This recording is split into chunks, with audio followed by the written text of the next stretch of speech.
எவன்டா அவன் லொட்டு லொட்டுன்னு? மச்சே மாமே வா மச்சி, உள்ளவா உட்கார மச்சே.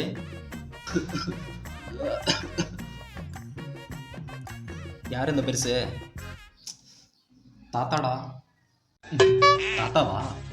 யாரு சாமி? கூப்பிடலையே. தாத்தா என்ன தெரியலையா? வேட்டைக்காரனூர் வேல்பாண்டிக்கு பையன் தாத்தா. ஓ, வேலுப்பாண்டிங்க பையனா? சரி சாமி, சரி சாமி. உன் பேர் என்ன ராசா? பால்பாண்டி தாத்தா. பால்பாண்டி, பால்பாண்டி. உனக்கு மூத்த ஒருத்தர் இருப்பானு, அவன் என்ன சாமி பண்றான்?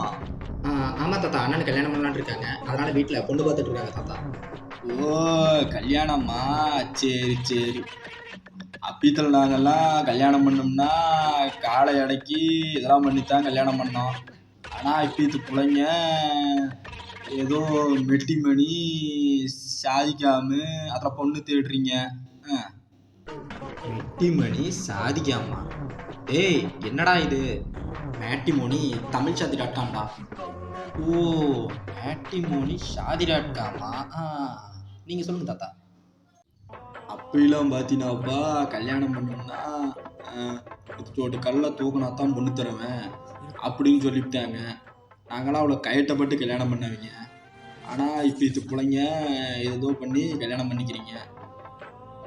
அப்படிலாம் பார்த்தீங்கன்னாப்பா, கல்யாணம் பண்ணுறது ரொம்ப கஷ்டம்பா. நிறைய வேற விளையாட்டுலாம் இருக்குது. அதை ஒன்று ஒன்றா இப்போ நான் அவன்கிட்ட சொல்கிறேன் பாரு.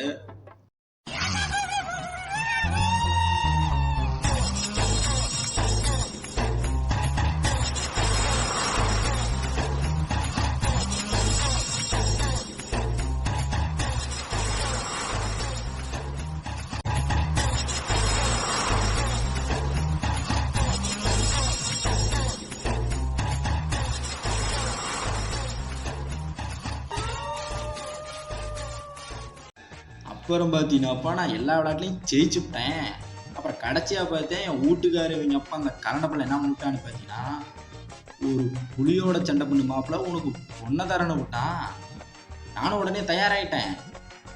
அப்புறம் டக்குன்னு பார்த்தீங்கன்னா ஒரு புளி அவுத்து விட்டு அந்த புளி என்ன நோக்கி ஓடி வருது. நான் என் ஒண்டாங்கையால் புலேர்னு வரட்டி புளி கியான்னு விழுந்து அகத்தியே செத்து போச்சு. அப்பன்னா பார்த்துக்க தாத்தனோட வீரம் எந்த அளவுக்கு இருக்குமுன்னு. இதெல்லாம் நம்புற மாதிரி அங்க இருக்குது. ஆரம்பத்தில் நானும் தான் நம்பல.